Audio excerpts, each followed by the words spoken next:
Paz do Senhor, povo de Deus, sejam todos bem-vindos. Estou começando mais uma aula aqui pelo canal Casa do Pão e a proposta dessa série é comentar as declarações de Jesus ali no Evangelho de João, as declarações dele como eu sou.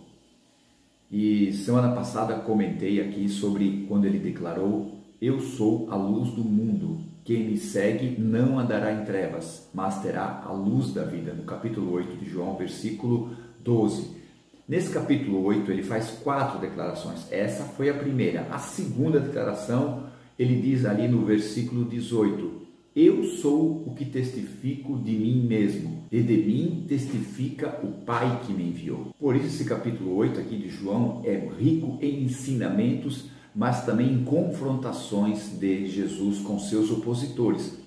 Ali em João capítulo 5 você já pode notar isso também, com a cura do paralítico do tanque de Betesda, onde Jesus faz essa cura num sábado, onde que os religiosos, a liderança judaica corrupta, o questiona por fazer essa cura num sábado, no Shabá. Eles estavam mais preocupados com as suas tradições do que propriamente com a cura de uma pessoa que precisava ali, no caso aquele paralítico, 38 anos naquele estado.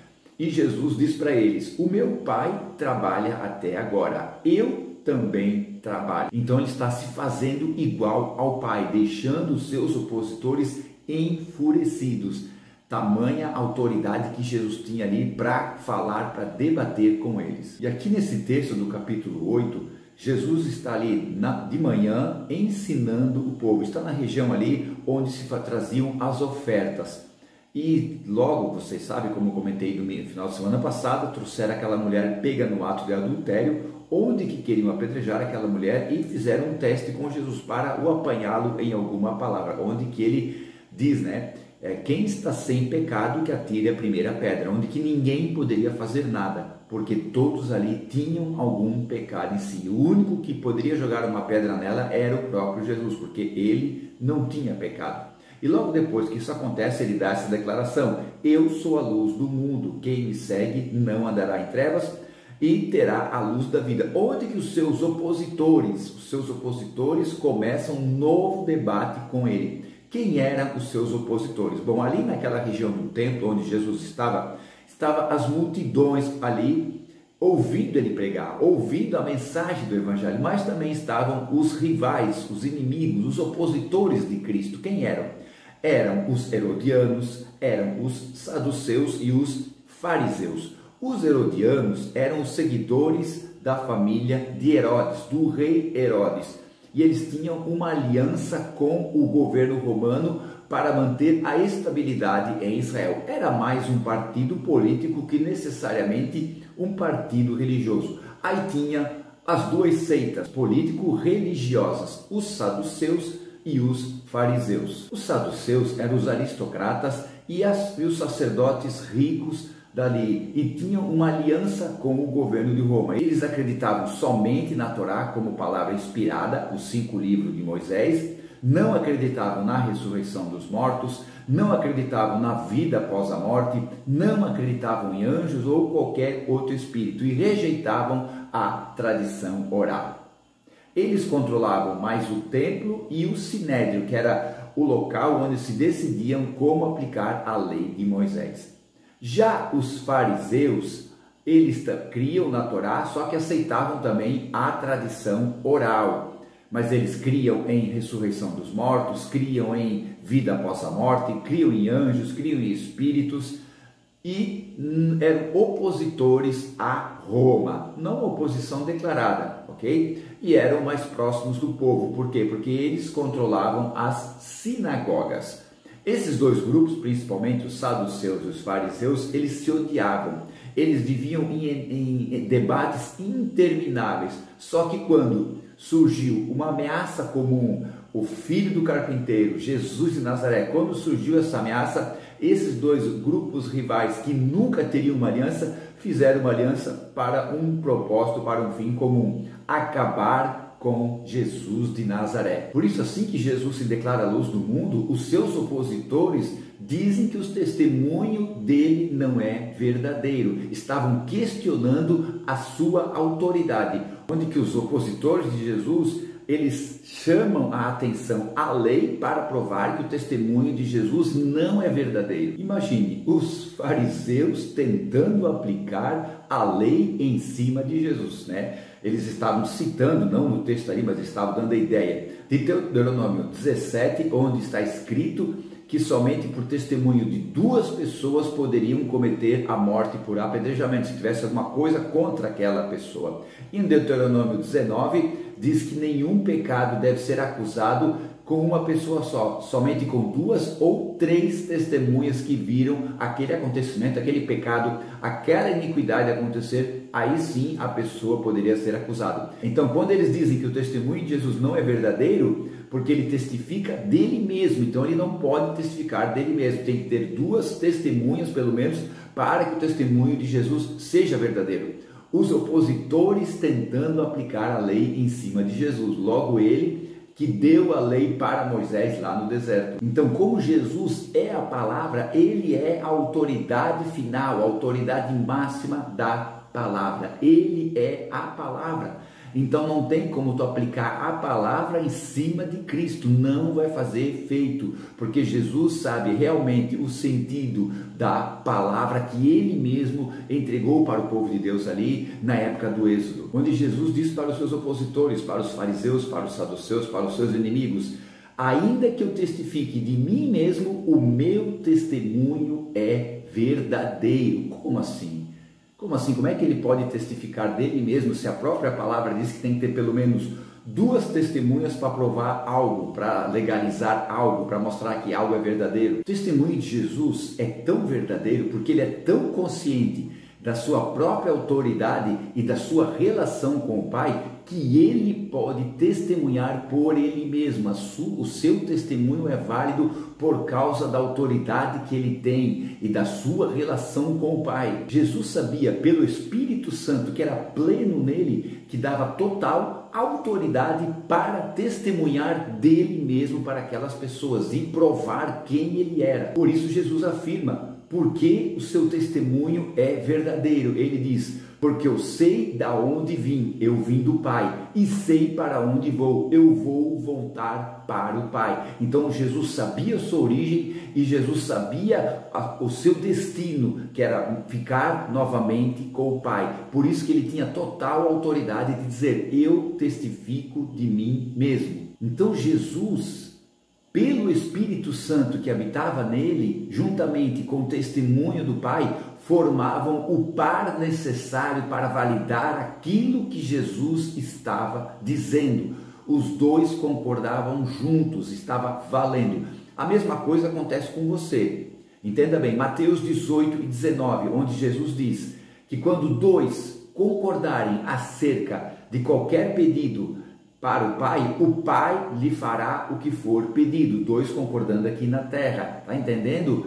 Então você está orando sozinho, mas você tem o Espírito Santo morando dentro de você. Então, se pelo Espírito Santo que está dentro de você, você sente a confirmação daquilo que você está pedindo, então você e o Espírito Santo que mora dentro de você estão concordando em 2, aí sim está sendo ligado no céu e o Pai vai cumprir aquilo que você, juntamente com o Espírito Santo, está pedindo. Gente, isso é maravilhoso, vamos usar isso. Então Jesus sabia que o testemunho dele era verdadeiro porque ele sabia de onde veio e sabia para onde ia. E esse também é o nosso caminho. Nós sabemos de onde viemos. Nós viemos direto do coração de Deus. Nós surgimos no coração de Deus. Quando Deus colocou no coração dele que você viesse a existir, ele já te amava. Então você saiu do Pai e você vai voltar para o Pai, ou no dia do arrebatamento, ou quando acabar o seu tempo aqui na terra, mas um dia você vai voltar para o Pai. E ainda Jesus fala para os seus opositores: vocês não sabem de onde eu vim, e vocês não sabem para onde eu vou. E ele dá essa resposta. Sabe por que vocês não sabem? Porque vocês julgam segundo a carne, segundo as aparências, segundo a visão religiosa que vocês têm das coisas, segundo o medo egoísta que vocês têm de perder a status, de perder a fama, de perder a posição de vocês. por isso que vocês julgam segundo a carne. Vocês não podem ver realmente quem eu sou, mas eu posso testificar de mim mesmo, Jesus Cristo, a palavra. Agora, como é que Deus testemunha sobre Jesus Cristo? Como é que Deus testemunha em Jesus Cristo? Como é que é isso? Deus vem ali e dá o veredito dele? Não. Deus testemunha Jesus Cristo pelo próprio Jesus Cristo. Como assim? Através da palavra que Jesus Cristo pregava. A autoridade dele não existia na terra. As pessoas mesmo falavam: ninguém prega, ninguém fala, ninguém ensina com esta autoridade. Então a autoridade de Jesus nos seus ensinamentos, na sua mensagem, já prova que o testemunho do Pai sobre ele é verdadeiro. Inclusive, nesse mesmo Evangelho de João, os guardas do templo foram prender a Jesus e não conseguiram, porque o discurso de Jesus, a mensagem de Jesus foi tão impactante que eles voltaram para os seus líderes e disseram assim: nenhum homem falou como ele. Olha a autoridade de Cristo nessa terra. Outro motivo também que Deus testemunha em Cristo, em Jesus, é por causa das ações de Jesus, aquilo que Jesus fez nessa terra, porque o Messias era esperado, e o Messias era esperado um grande fazedor de milagres, de curas, de maravilhas, e Jesus fez exatamente isso. Só sobre a morte foi a filha de Jairo,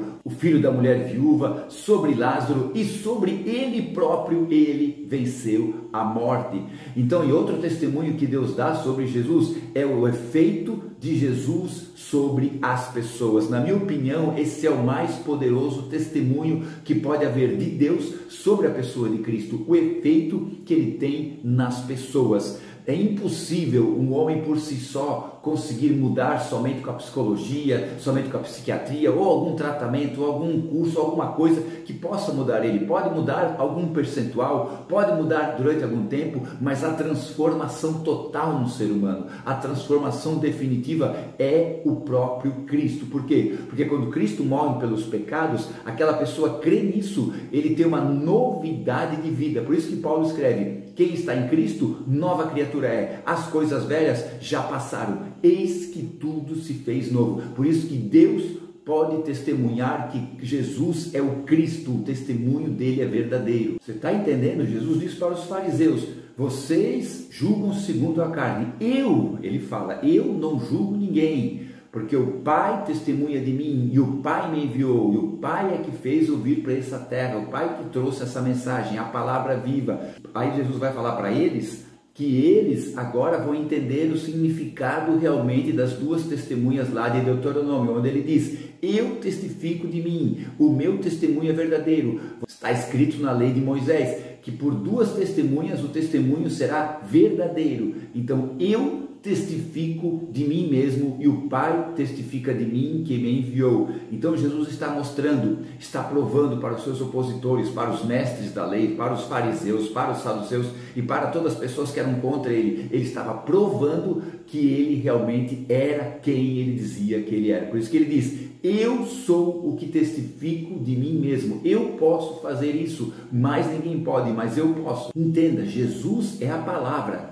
Deus é o Pai, o Criador, e o Espírito Santo é a presença e o poder de Deus. Os três testificam quem Jesus é. Se precisar de mais uma testemunha, tem mais uma também, o Espírito Santo de Deus. Então os fariseus estavam tão envolvidos com a sua religiosidade, tão envolvidos com o seu ego egoísta, com medo de perder a sua posição por causa do governo romano, que não conseguiam enxergar quem Cristo era, que Jesus de Nazaré era o Cristo. Mas glória a Deus por mim e por você. Ali nesse mesmo evangelho, no capítulo 20, quando Tomé diz: se eu não ver as chagas nas suas mãos, se eu não ver o furo no seu lado, eu não acreditarei. Onde que Jesus aparece para ele, mostra as suas chagas, mostra o seu furo do lado, onde que Tomé diz: Senhor meu, Deus meu. Aí que Jesus lança uma profecia tremenda para as nossas vidas, para mim e para você. Ele diz: Tomé, porque tu viste e creste, bem-aventurados os que não viram e creram. Bem-aventurados os que não viram e creram. Nós não vimos a Cristo, mas nós cremos que Jesus de Nazaré, o filho do carpinteiro, é o Cristo de Deus, é o Messias enviado, é o ungido de Deus, e nós cremos, nós somos bem-aventurados naquele que testifica de si mesmo. Glória a Deus, glória a Deus. Amém, povo de Deus? Muito obrigado por ter acompanhado essa aula, esse comentário aqui. Fico muito grato a Deus por a tua participação. No próximo final de semana eu vou estar aqui comentando mais uma declaração de Jesus nesse capítulo 8 do Evangelho de João, onde ele diz no versículo 23, capítulo 8, versículo 23, ele diz: vós sois de baixo, eu sou de cima. Vós sois desse mundo, eu não sou deste mundo. Então eu aguardo você para no próximo final de semana nós estarmos aqui juntos ouvindo a palavra de Deus. Fiquem todos na paz, Deus abençoe, tchau.